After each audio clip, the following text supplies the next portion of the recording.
industrial development for decades now is not unconnected with the absence of a vibrant iron and steel industry. The several development plans failed to achieve the ultimate goal of bringing about the industrialization of the country. Yet, the cardinal objective of development programs over the years was to transform the country into a global hub for economic activities through industrialization. Today, Nigeria aspires to join the League of Developed Nations. This simply means that the nation cannot continue to depend on the export of raw materials, but must industrialize to achieve this objective. We will dissect all the issues involved here as the program takes a closer look at the steel industry and Nigeria's quest for industrialization. My name is Kirian Umayo, and you are on to your weekend companion, and we thank you for choosing to stay with us tonight. Next is the news. All right, now the news of the day. The Nigerian army has reopened Maiduguri-Bama Road, closed for 4 years now due to the heightened activities of Boko Haram terrorists. Borno State Deputy Governor Usman Mamman Dokwa, top government officials and security agencies in the state flagged off the vehicular movement at the Welcome to Maiduguri gate along Bama Road. Pauline Kujevana has that report. Maiduguri, Bama, Banki, and Bama Goza routes were closed to motorists in 2014 at the peak of the insurgency. The Deputy Governor Usman Mamman said reopening of the road will improve the lots of the people in Borno and bordering countries. Security is a responsibility for every responsible citizen. Because I urge all to contribute towards the success of this fight. The miscreants are going to maybe lay 1 or 2 mines as we use this road, but we must develop the courage and confidence to use this road until they are run out. Even today that we are going in the convoy, we have about 50 trailers loaded with goods. Some of the motorists and people expressed appreciation to the federal government for reopening the road. It's a great celebration to us. We are tired with Maiduguri. We want to go back our place.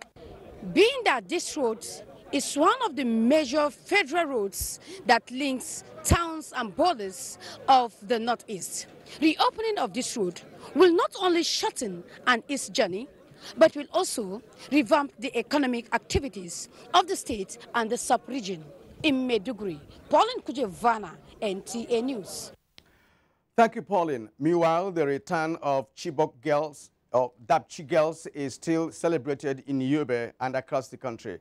It also gives the federal government another mileage in its resolve to end insurgency. But there are concerns with how insurgents often gain access to communities unimpeded, and how incidents of abduction of schoolgirls will play on female education in northern parts of the country. Hamis Rogo in Yobe has a situation report. This is the Maturu in a hot afternoon day, and in actual fact, the Maturu has always been very hot. But then, that is not the story. The Yobe State capital is reverberating with the news of the release of the Dapchi girls. It has been the subject of discussion among religious groups, political cycles, and social groups. A lot of people are discussing about the release. But then, crucially, they are raising some fundamental issues too, especially the issues of the development of science and technical education among female children in Yobe State. Because Dapchi is only one of 2 science and technical secondary schools in the state. In Yobe State, it used to be that parents compete to take their children to Dapchi Government Girls Science and Technical College.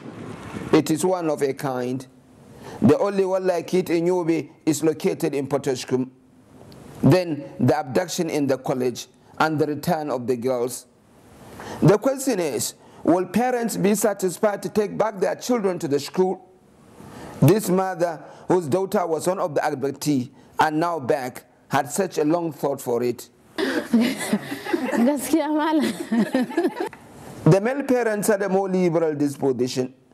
They are satisfied with the federal effort to end insurgency and its effort at having their girls back. This reassured them. Yobe Government House is silent on what happens next to Government Girls Science and Technical College Dapchi. The town's district head, Kachale Roma Kamba, However, reinforced that Dabchi had never had insurgents attack before, even at the height of their reign of terror. He insisted they will continue to pray against future occurrence. He was optimistic the girls' school will rise above what happened to it and continue to build foundation for the future of the nation's female scientists and technicians. I have seen parents celebrating the return of their abducted daughters in Dabchi, but I think Pandu Mustafa here stands to tell a better story. 3 of his girls were abducted. You cannot imagine his grief at that time. All of them are back now, and you cannot fancy or you cannot imagine how happy he is. Pandu Mustafa? Now we are happy. So, a big girl, she said, Baba, we came in the sense that we are well. They didn't even touch our hands. We also thought to talk to parents of those 5 girls that lost their lives. They all live in townships miles away from Dabchi. In Damaturu, Yobe State, Mohammed Hamish Rogo, NTA News. In another development, in continuation of his assessment tour to northeast Nigeria, Inspector General of Police Ibrahim Idris has visited Government College and Government Girls Secondary School, Yewa, in Maiduguri to see for himself the deployment of policemen to secure schools in the region. Maimuna Garba reports. Following directive by President Muhammadu Buhari to secure schools in the northeast region, the Inspector General of Police immediately deployed policemen to all schools as part of effort to strengthen security and prevent abduction of students in post-primary institutions. In both schools visited, the Inspector General of Police Ibrahim Idris addressed students and teachers, urging them to cooperate with security personnel deployed, stressing that they will provide effective and efficient police protection.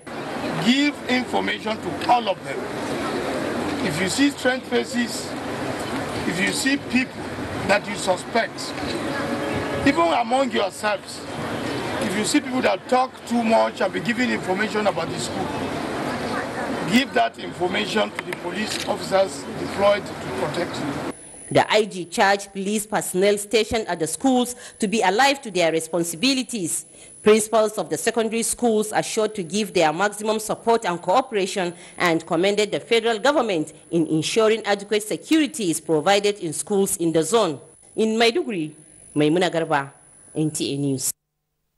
Meantime, Nigerian police also paraded as some suspects in Mina, Niger state capital. Arrested by the police is 34-year-old Maruf Sarki, who is alleged to have been involved in the disappearance of his landlord, Tasiu Shitu, since on the 25th of last month in Kotongora. The suspect is alleged to have robbed the victim of 1.7 million naira on the Accord car and later took his life. Also paraded is 36-year-old Ayuba John, father of 4, who is alleged to have specialized in the fabrication of firearms and linked to a 5-man gang of kidnappers. Whenever they demand it, I do it for them. Normally, if vigilante will come and they will send their chairman to come to me, yeah. The remaining suspects were paraded for their alleged involvement in other criminal acts. We equally want to use this opportunity to call on the people that are into fabrication of this local firearm to desist. That's why the Inspector General of Police has released an ultimatum to that. ASP Abubakar said all the suspects will soon be charged to court. In Mina, Suleiman Kodogi, NTA News. In other news now, fairness, tolerance, and inclusive development are components needed by the society to foster justice and peace as a platform for functional development. This came to the fore at a national peace symposium in Abuja under the auspices of the Ahmadiyya Jama Group. Musa Abubakar reports. The federal government has taken a series of steps to protect national integrity, unity and peaceful coexistence, but violence and impunity continue to threaten the polity. This have resulted in distrust and misconception that these actions are motivated by religion rather than selfish interests. This symposium, therefore, not only appreciates human diversity, but also creates platform for different faiths to share perspectives on peace and justice towards socio-economic development.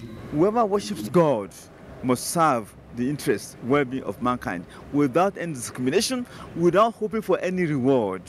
Like the prophets, all prophets, they say, we don't expect your wage or your appreciation. We are working for the interest of God. I'm going to call for more of this interaction to douse the tension religion is really bringing in the country, which should not be so. Can bring all religious groups together to discuss how we can all coexist to eliminate religious differences. Nigeria is a land of many contrasts, of many bounties. The diversity that makes us unique is the strength that makes us unite in an amalgam of one nation, one destiny. With the theme Justice and National Peace, the role of religion, contributors agree that forming a united front is the way to go in achieving sustainable peace in the country. In Abuja, Musa Abubakar, NTA News. The presidency has advised the leadership of the People's Democratic Party, PDP, to stop raising false alarm in order to gain public sympathy and divert attention from its abysmal past record and failure. The party should instead address the concerns raised about the role of its leadership in the mass data harvesting at the heart of the Facebook and Cambridge Analytical scandal following the revelation that they hacked into candidate Muhammadu Buhari's personal data in the run-up to the 2015 general election. A statement by the Senior Special Assistant to the President on Media and Publicity, Garba Shehu, says nothing undermines a country's democracy as such unfair practice. It went further that the PDP's decision to drag the All Progressives Congress APC and INEC to the United Nations over alleged plan or plot to rig the 2019 general election is not only laughable but puerile and a demonstration of the level of desperation that is haunting the opposition leaders. He said the president is committed to free and fair election as exemplified in Edo, Ondo, and Anambra states, calling on the PDP to explain its role in data hacking scandal.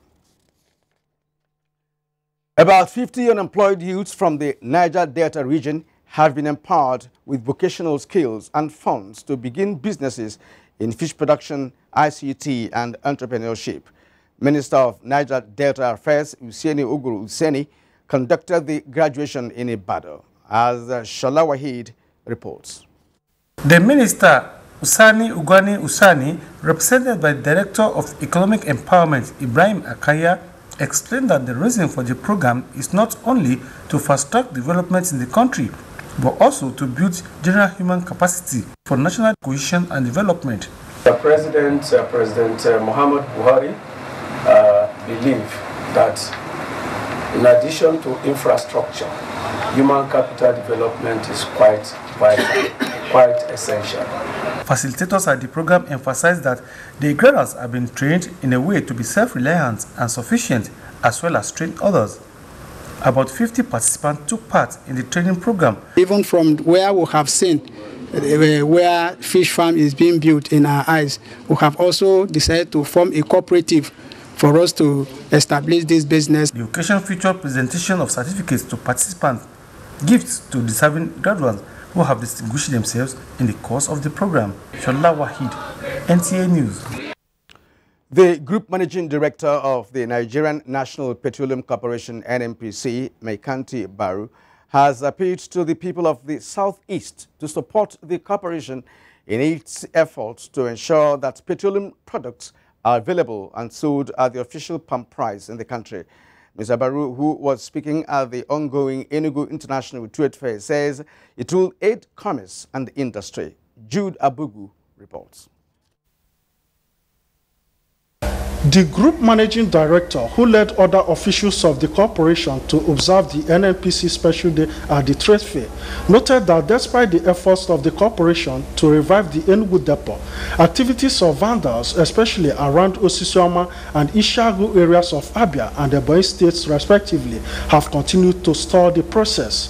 He appealed to key players in the zone to help safeguard NNPC facilities in their areas by educating the youths on dangers and effects of pipeline vandalism on the nation's economy. NNPC will ensure adequate supply of all petroleum products while focusing on competitiveness, championing and sustaining the change initiative, creative and resourceful use of the state-of-the-art technology in all our operations. The President, Enugu Chamber of Commerce, Industry, Mines and Agriculture, Mr. Emeku Deze, said the presence of corporations like the NNPC in trade exhibitions will help in educating Nigerians on safe use of petroleum products for environmental sustainability. He commended the corporation for its intervention in making sure that petroleum is now available across the country. The NNPC has immense role to play in ensuring that all issues are transparently addressed. In Enugu, Jude Abugu, NTA News. The newly inaugurated governing boards under the Ministry of Education have been charged to provide quality leadership that will engender transparency and accountability for the optimal performance of their agencies. The charge was handed down to the 19 governing boards by the Minister, Malam Adamu, at the inaugural ceremony of the boards in Abuja. Rashidat Mustafa Olagunju reports. In the name of God and on behalf of His Excellency President Muhammad Buhari, I inaugurate you today as chairman and members of the Board of Agencies, Parastatals, or Councils of Institutions for the Federal Ministry of Education, as the case may be. Sequel to this, Malam Adamu reminded the board members that the board and the management are two distinct entities with different responsibilities, which must be abided by all to avoid unnecessary friction and acrimony. On their part, the board said they are aware of the challenges in the sector and will bring to bear their knowledge to improve it.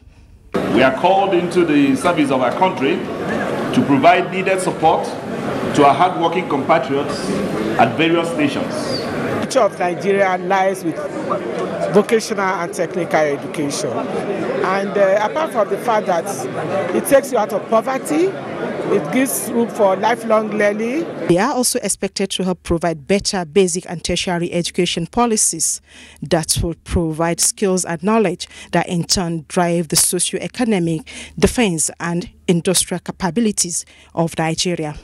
Rashidat Mustafa Olagunju, NTA News.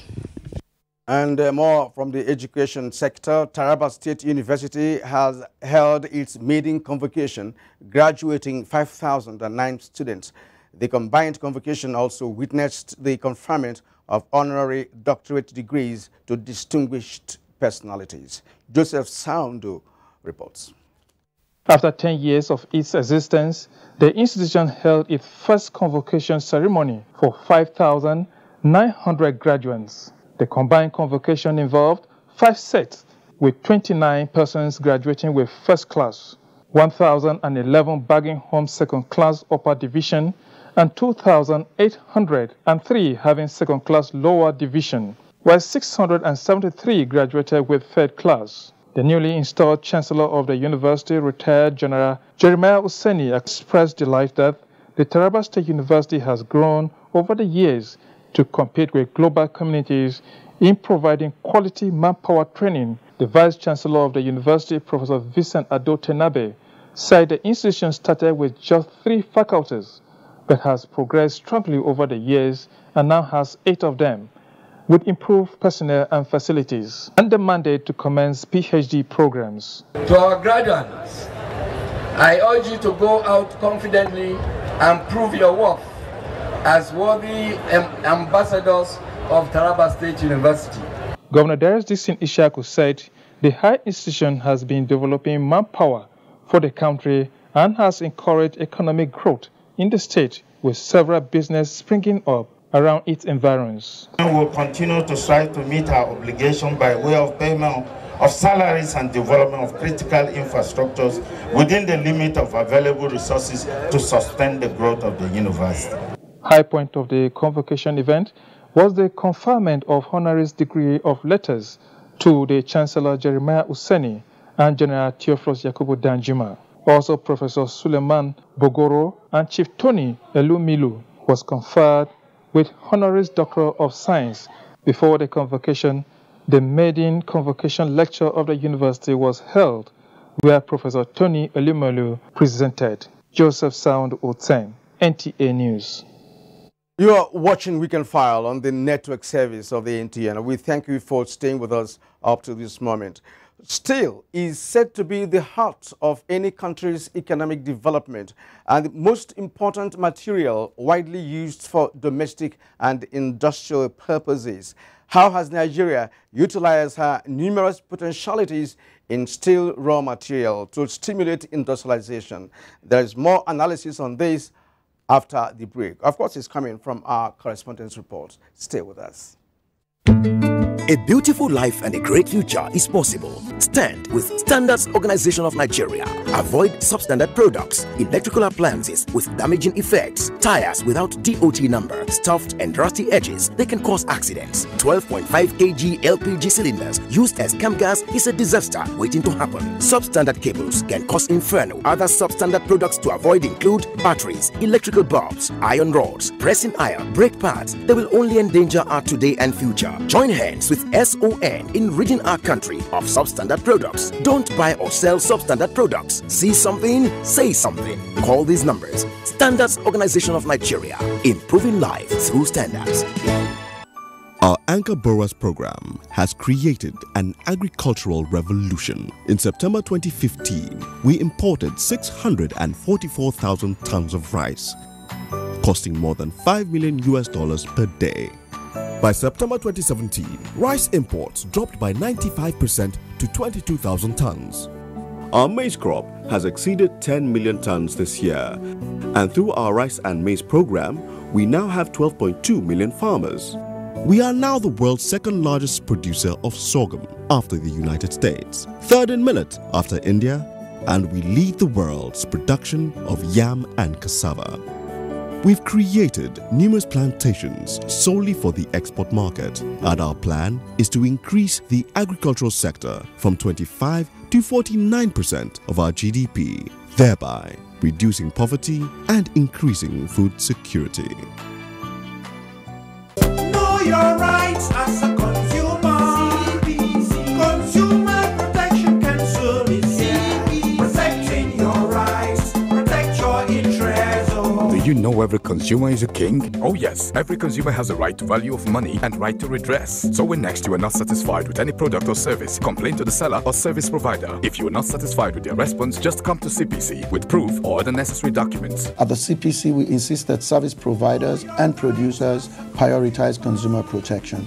As such, we are holding them accountable by ensuring that there are multiple channels by which consumers can file complaints, whether to the service providers, the producers, or the CPC. Consumer Protection Council is an agency of the federal government of Nigeria charged with the responsibility of protecting consumers' interests. You can call us on our hotlines or send us an email, contact@cpc.gov.ng. CPC, promoting and protecting consumers' interests. CPC. You're welcome back. Steel is the strength of industrialization, and Nigeria, since independence, is preparing to embark on this journey to industrialization. But what is the position of the steel industry in Nigeria, considering the fact that it remains the password to industrialization? Now let's join Mie Ogidi.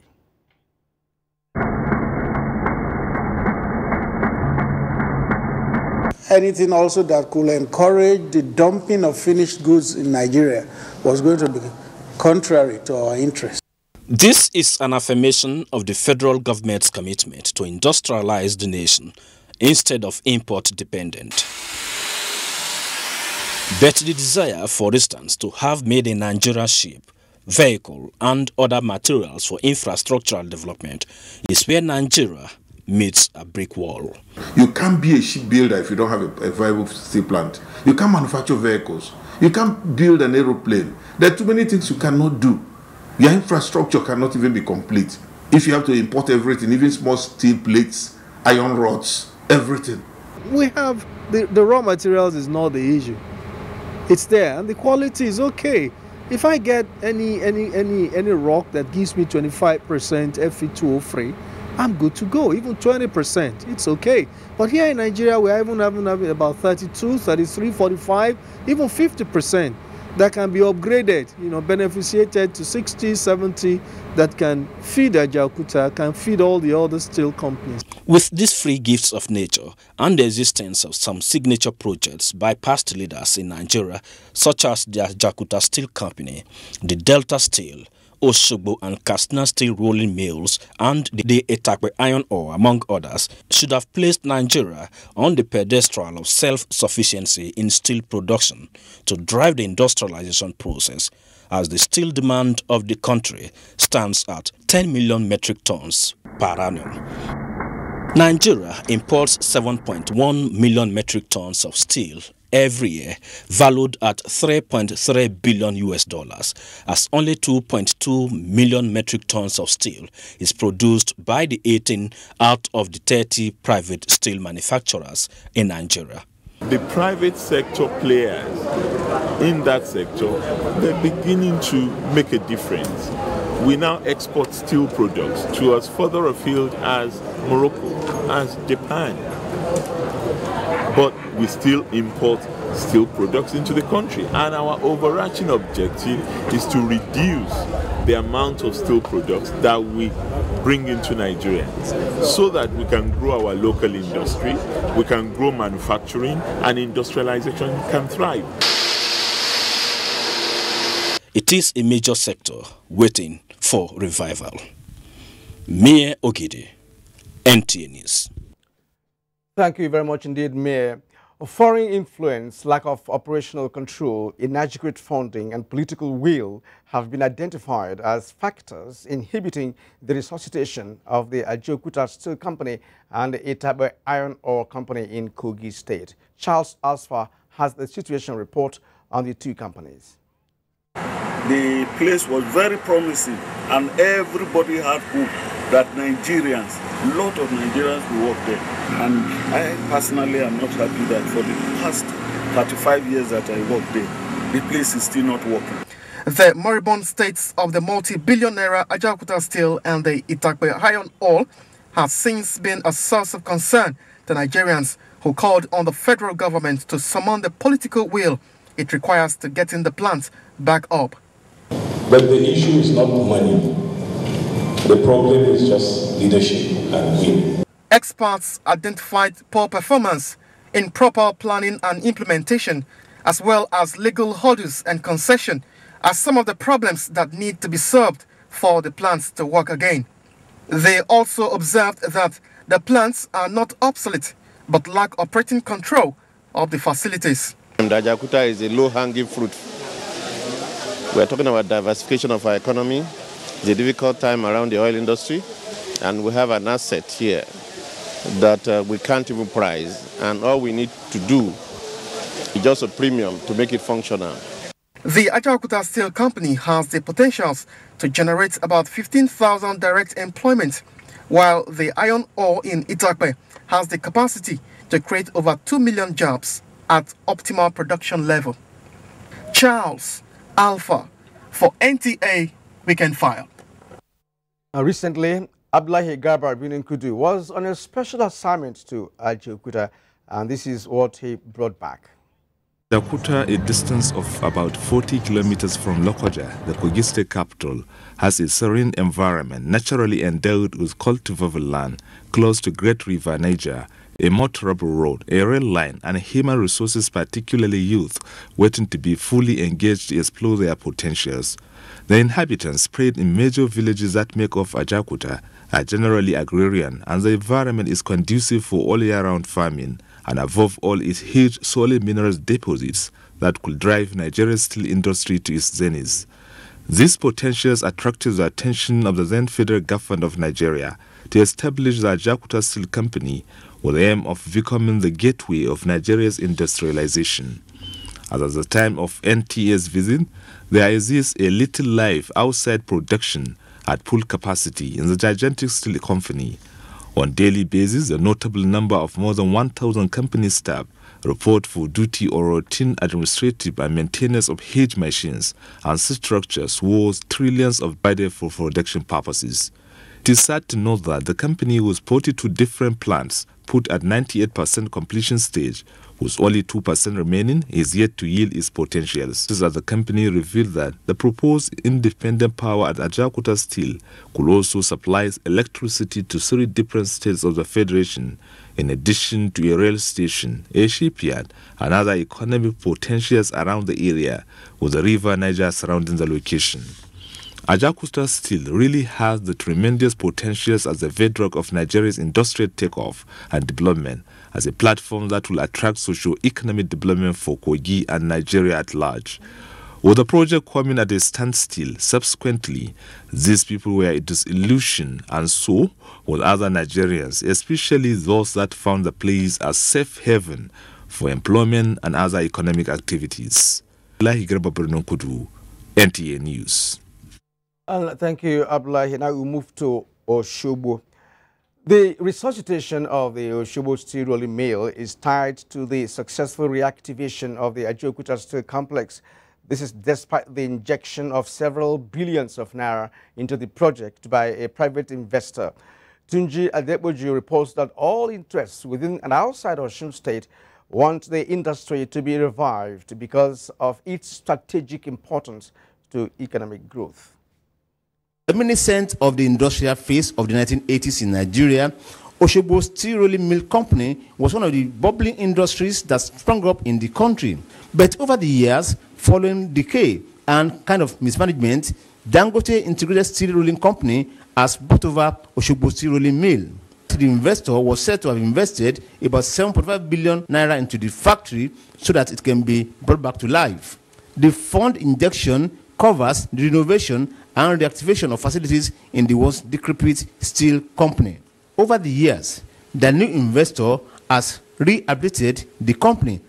Ajaokuta will have to work for that steel rolling mill to work effectively, because the pillars that they are going to use are supposed to be manufactured from Ajaokuta. How can a company of that magnitude be in that moribund situation, where to be down for almost 10 years or 10 years now, not doing anything at all? It means wealth of the nation be tied down. The agreement they entered into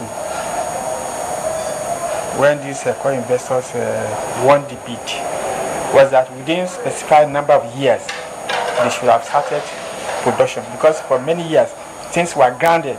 As it is, facilities here are up to date, but because work is not on, they are lying decrepit. From Osogbo, Tunji Adepoju, NTA News.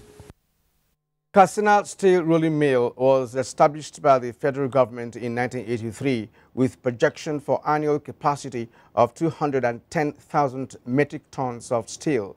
It was acquired by Dana Steel in 2006 under the federal government's privatization program, which was aimed at boosting steel production and job creation through foreign investment. Lawal Ahmad Matazu has details of this report. 12 years after taking over Katsina Steel Rolling Mills, Dana Steel Company Limited has managed to scale up the fortunes of the company by providing direct jobs with the capacity to create 1.8 million indirect jobs for Nigerians. Some of the indirect jobs created by the company include scrap metal business carried out by different caliber of people. A scrap metal dealer, Muslim Sani, says the business has transformed his life and that of countless number of youth. Before, nobody cares about this scrap metal. People discard them anyhow or use them to fill ditches and gullies. But now, they are a source of income to many of us. However, since its acquisition, the company is operating at over 60% of its installation capacity due to erratic power supply and on the integrity and quality of the steel rod being produced. The Director, College of Engineering, Hassan Osman Katsina Polytechnic, Engineer Lol Abdudawra, says it all depends on the process and procedures adopted by the company. Normally, during the process, at a certain stage, the split samples, molten sample of the steel is taken for testing, to test the grade. That is, whether it's up to the grade required, continuously, both in the basic oxygen process and also in the electric arc furnace process. History of Katsina Steel Rolling Mills and now Dana Steel cannot be complete without a nostalgic recall of the standard of its social services to its workers and the neighboring communities. However, the situation is now different, with communities around the company crying out over the carbon emissions from the company. Katsina State Commissioner of Commerce, Industry and Tourism Ajaokuta Yusuf, in a phone conversation with NTA, says there are persistent complaints of underpayment and overworking under harsh conditions from the workers of the company. All effort to speak with the officials of the company concerning these and other issues was not successful. In Katsina, Laula Ahmed Matazu, NTA News. In December 2015, the Delta Steel Complex, Abuja, was acquired by Presidency Steel and Mines with a renewed vision and state-of-the-art technology. The company is poised to produce 2 million tons of steel per annum. Austin Edemodu reports that the target of the company towards supporting industrial growth in Nigeria is not without challenges of power and gas, among others. The revival of the moribund Delta Steel Complex, Ajaokuta, began in 2015 and came to reality 2 months ago after the Asset Management Company of Nigeria, AMCOM, sold all the assets of the steel company to new investors, Premium Steel. At the time, the per capita consumption of steel in Nigeria is put at 15 kilograms compared to 200 and above in advanced countries. The new investors hope to bridge this huge production deficit. At present, it is estimated that the country's total production capacity of steel stands at 1.5 million metric tons per annum, while steel importation is put at 3 million tons per annum. In addition, Nigeria stands to benefit from the steel melting shop, which can produce 600,000 metric tons of billets per annum when fully operational in 10 months' time. Our target should remain a reduction of importation as well as targeting exportation, so that our foreign exchange should improve. And we should plan for Make in Nigeria. I mean, we should plan for secondary industries, tertiary industries, so that everything in steel will make in Nigeria. Already, Nigerians have been trained on the technical aspects of production processes in line with the local content compliance. However, the steel company's quest to achieve sustainable steel production for local markets and exports, according to the operators, could be marred unless government implements tax holiday, waiver on import duties, dredging of the Escravos Bar, and the completion of the rail line leading to the complex. Nigeria will also maximize its full potential in industrialization inherent in steel production from the pellet plant, which will become operational in 15 months' time. From Ajaokuta, I'm Austin Edemodu, NTA News. With all those reports coming from our correspondents, how close is Nigeria to joining the world power through steel development? Our guest tonight is Minister of State, Mines and Steel. Don't go away. All TVs say picture quality, but never mention the most important color, black. It uncovers the hidden details of nature, brings out the richness in all colors, and reveals life. With self-lighting pixels, only OLED TVs make perfect black, and perfect black creates perfect color. LG OLED TV.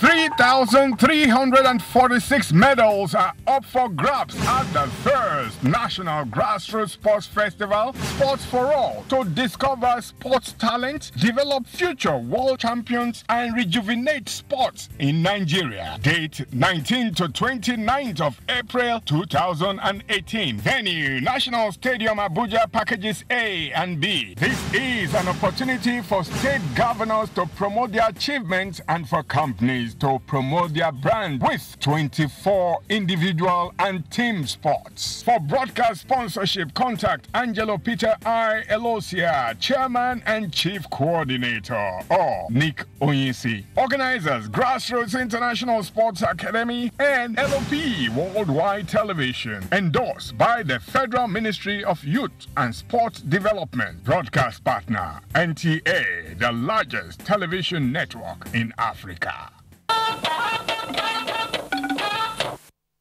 Now, me live in the studio is the Minister of State, Mines and Steel Development, Abubakar Buhari. Welcome, sir, to the studio. Thank you for. This is about the second time I'm hosting you on this show. I think the and now, time. What is the current state of steel development in Nigeria? Well, we are not where we wanted to be. Right now, we are producing steel from scrap materials, and we are importing billets to produce our steel. That's not exactly where we wanted to be, considering the vision our leaders in the past had, especially around 1979, when they had this program for us to establish steel industries to promote industrial development. Now, how relevant is the policy framework pertaining to steel development in Nigeria? I mean, the current policy framework, or are we still operating on the policy framework of the past? Well, with time, we've learned a lot of lessons, and we've tried our best to improve on what we had. And when you look at our roadmap, what we try to do is to promote private sector development in steel production. Unfortunately, the state of Nigerian infrastructure is such that it is impeding private sector development. But we're putting in place a lot of things that will encourage them. For us in Nigeria, we have the raw materials, we have those who are interested in the steel development, like Total Steel, African Steel, the Cap Steel in Ilorin, and so on. They are there, they want to go, but there are a lot of challenges. What kind of challenges are we talking about? Is it from power? They don't have power, because one of the reports stated that because of lack of power or gas to energize their machinery. We have issue of power, we have issue of gas, we have issue of our roads, we have issue of railways, we have issue of ports, and so on. Steel sector is a major sector, and that requires a lot of infrastructure to really work. And those are the challenges we are having. And we are trying by all means to ensure that government promote infrastructure development that will create an enabling environment for those who want to operate in the steel sector. Now, there are indications that based on a number of factors like, well, poor grade of iron ore in Nigeria, lack of manpower and the domestic market and other international political considerations, that development of steel in Nigeria is not feasible. Is that correct? No, it's not true. If there is any country that have all the raw materials that can lead to steel development, is Nigeria. Apart from the earlier ones discovered around Kogi, we've discovered iron ore of high grade in Yobe, Kaduna, Zamfara, and I think one other state that I cannot remember now. And it's in high grade with low ferrous content. And that the only problem we have with steel development in Nigeria is that of cooking coal. If we are going to use the blast furnace technology, we still have to import coking coal. And to bring in coking coal, we still have to develop the infrastructure that can admit such importations, like the port and the port facilities that will offload and unload this cooking coal. What about the coal in Nigeria? We have coal in Kogi. We are not talking of the type of coal we have in Nigeria, but it's good to say that we've discovered something near the kind of cooking coal we are looking for in Nasarawa. And if we go further during exploration, we are likely going to discover more of this coking coal. Okay, some experts believe that there is no amount of investment too much for a nation to put in the steel industry subsector. That would be too much for it. Now, is government planning to also investing heavily in this subsector? We've all realized that the issue of steel development in Nigeria cannot in any way be overemphasized. It is the bedrock of industrialization. For any country to industrialize, it has to develop the steel sector. It forms the foundation of industrial development. And that's why our attention is on developing steel. And before now, you know, we had plans for Ajaokuta, we have plans for Delta Steel, and so on. These were supposed to be a major bedrock for industrial development, for industrialization. But hope is not lost. We are working on this companies, the Ajaokuta and the Delta Steel, and some other smaller ones that have developed. If we are able to develop this, the downstream activities in the steel rolling mills I saw you presenting now will have been on. Oshogbo, Jos, Katsina, and some other steel rolling mills that are in Nigeria right now. Now, is government encountering difficulty of a paucity of funds, for instance, currently? Of course, you know that there are challenges of funding and so on. Apart from funding, there are other challenges of infrastructure that I told you about. There is no way we can really develop our mining sector without infrastructural development. We are talking of railways. And those infrastructural development require funding. Now, sometime in 2017, the federal government launched a National Industrial Revolution Plan, you know, used to attract about $25 billion to the manufacturing sector. It is a 3-year program. What has happened to that? Yes. And, you know, all industrialization is centered on steel development. Our level of steel development is still low. For example, the steel requirement per person, as per the industrial revolution we are talking about, that we want a target of 2020. The target for 2020 for a person in Nigeria is 100 tons per capita of steel requirement. Right now, we just have 15 per person, compared to South Africa, which is 95% 95 per person, 95 kilograms per person. In Egypt, it's 125 per person. In Nigeria, it's still 15 per person. So the target for 2020 is 100 kilograms per person. This is our target, and this is what we are driving at. All right, without mincing words, Ajaokuta Steel Complex, you know, remains central to the development of steel industry in Nigeria. But after 38 years, the place could be said to be in comatose, because of course what is coming out from there is totally below capacity and unacceptable to even the present administration that is desirous of changing the trend of events. Ajaokuta, you have to know where we are coming from, where we are, and what our intention is. When we came in, the first thing we did was to go to Ajaokuta. When we saw it, to sum up what we saw, my minister, Dr. Fayemi, said it was a collective national shame.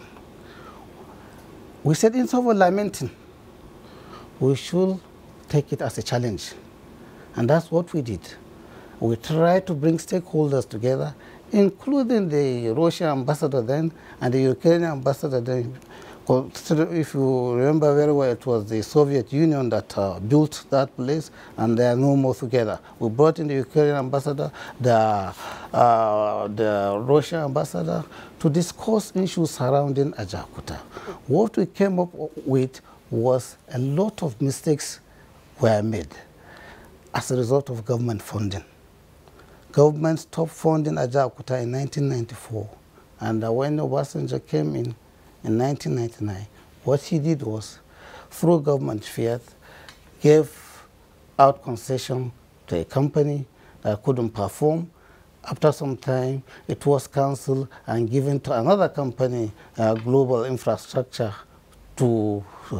That company also did not perform. We came and met all these issues. And for us to move, it was incumbent on us to resolve all the issues that were around Ajaokuta. And one of the issues, and very important, was the legal issues.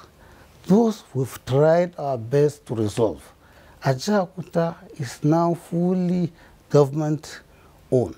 And what we are doing right now is to do the technical audit of Ajaokuta to establish what is there, so that this time around we try to advertise using a transaction advisor so that we don't make the mistakes that were made in the past. And we have to bring in the BPE, the RCRC, the Minister of Justice, advertise for companies that have the competence, the technical know-how, the funds, and the commitment to build Ajaokuta. As I'm talking to you now, more than 11 companies have shown interest, despite the fact that we've not even advertised for Ajaokuta's concession. 11 companies have shown interest. And we believe, after all discussion and interaction with all stakeholders, that government cannot fund Ajaokuta.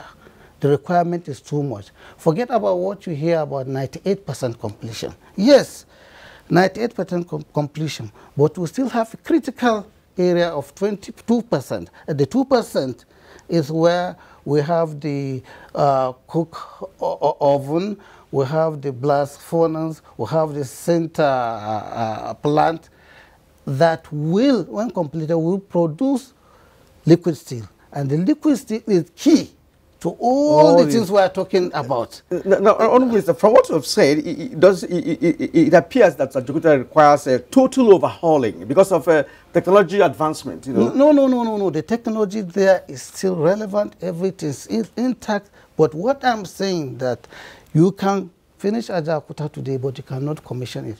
Why? Because there are other requirements. And those requirements are that of infrastructure. When the Russians were building Ajaokuta, the question they kept asking was, how are we going to bring in raw materials and taking out finished products? So right now, government is developing the Ajaokuta rail line to Warri ports. And the Warri port will have to lower the oil pipelines there by 6 meters for ships to be able to move. That we've not done. We will have to also develop the One deep sea port and the railway linking that.